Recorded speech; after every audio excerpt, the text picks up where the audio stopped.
اور نبی علیہ الصلوۃ والسلام اس طریقے سے صحابہ کے سامنے آئے کہ حضور صحابہ کی باتیں سن رہے تھے، صحابہ حضور کو دیکھ نہیں رہے تھے۔ تو یتذاکرون، آپس میں صحابہ مذاکرہ کر رہے تھے، گفتگو کر رہے تھے آپس میں۔ ایک صحابی کہنے لگے ان اللہ اتخذ ابراہیم خلیلا، کہ جناب ابراہیم کو اللہ نے خلیل بنایا۔ وقال آخر، دوسرے کہنے لگے کہ موسیٰ کلم اللہ تکلیما، کہ موسیٰ وہ ہیں کہ جن سے اللہ نے گفتگو فرمائی۔ تیسرے کہنے لگے کہ عیسیٰ کلمۃ اللہ و روحہ، کہ عیسیٰ اللہ کا کلمہ ہے اور اللہ رب العالمین نے آپ کو بغیر باپ کے پیدا فرمایا۔ تیسرے کہنے لگے آدم اصطفیٰ اللہ، کہ آدم وہ ہیں جن کو اللہ رب العالمین نے چن لیا۔ تو فخرج علیہم رسول اللہ، جب صحابہ آپس کی گفتگو مکمل کر چکے تو حضور ان کے سامنے آ گئے صلی اللہ علیہ وسلم۔ وقال قد سمعت کلامکم وعجبکم، حضور نے فرمایا میں نے تمہاری گفتگو بھی سنی ہے اور تمہارا تعجب کرنا بھی سنا ہے کہ فلاں نبی کو اللہ نے یہ شان فرمایا۔ ابراہیم خلیل، ان ابراہیم خلیل اللہ وهو كذلك وموسیٰ نجی اللہ وهو كذلك وعیسیٰ کلمۃ روح وهو كذلك وآدم اصطفیٰ اللہ وهو كذلك۔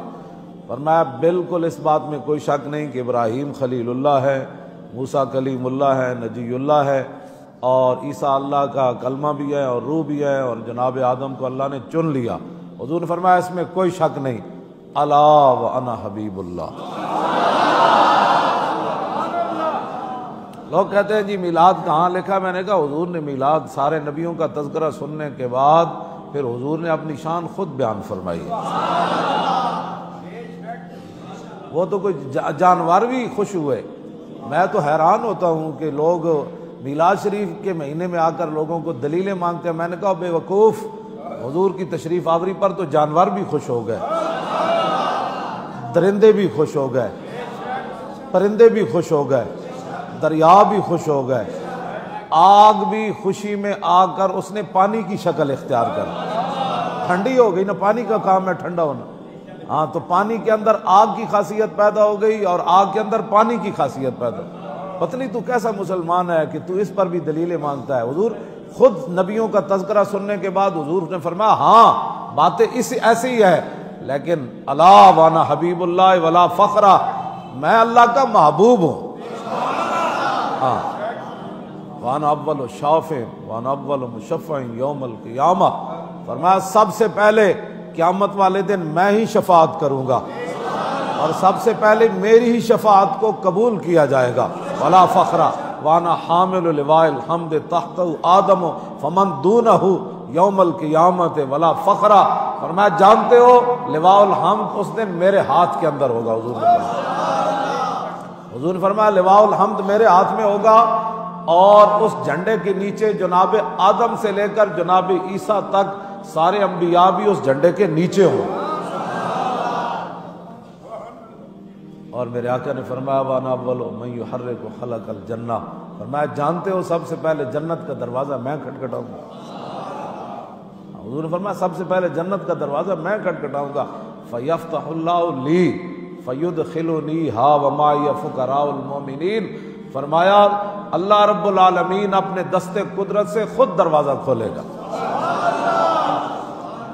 فیفتح نہیں فرمایا کہ دروازہ کھل جائے گا، نانا اس کا فاعل بھی رب نے ذکر فرمایا، فیفتح اللہ لی، خود میں جب دروازہ کھٹکھٹاؤں گا نا تو رب العالمین خود جو ہے وہ اپنے دست قدرت سے وہ دروازہ کھولے گا۔ وہ جو نہ تھے تو کچھ نہ تھا، اور وہ جو نہ ہو جان ہے وہ جہان کی جان ہے تو جہان ہے۔ سب کچھ اللہ نے اپنے حبیب کے لیے بنایا، اور قیامت والے دن پھر فیدخلنی ہا ومعی فقراء المؤمنین۔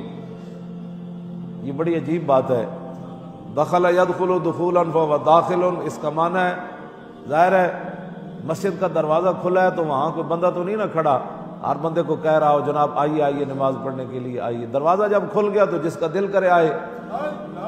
ہاں دروازہ کھلا جو ہوا ہے تو ہم کسی کو خاص تو نہیں کہتے کہ آئیں جناب آپ بھی نماز پڑھ لیں، آپ بھی جمعہ پڑھ لیں، دروازہ کھلا ہے، جو آ رہا ہے نماز پڑھنے کے لیے آ جائے۔